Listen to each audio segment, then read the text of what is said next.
இப்போ சோசியல் மீடியால தான் அதிகமான தவறுகள் நடக்குதுமா. கொலையிலேருந்து, கற்பழிப்புலேருந்து எல்லாமே அதுக்குள்ள வருது.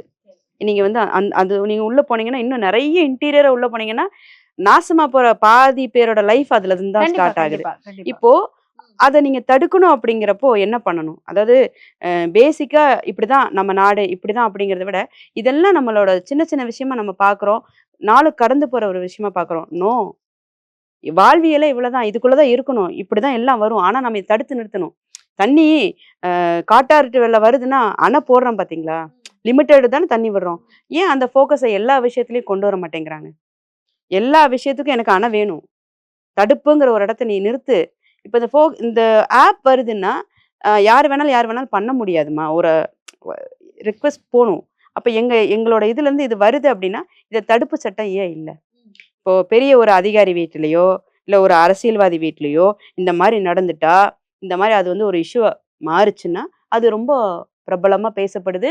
அதுக்கான ஆக்ஷன்கள் உடனே எடுக்கப்படுது. பொதுமக்களுடைய பிரச்சனைகள் உங்களுக்கு என்ன ஹெட்லைன்ஸ்.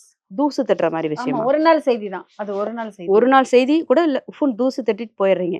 அப்போ ஓட்டுக்காக கை கூப்புற நீங்க, ஏன் இந்த மாரி விஷயத்த ஊதி விட்டுட்டு போனா, அப்ப 2க்கு டிஃபரன்சியேஷன் பார்த்து நாளைக்கு உங்கள என்ன வேணா நாங்களும் கேள்வி கேட்கலாம்.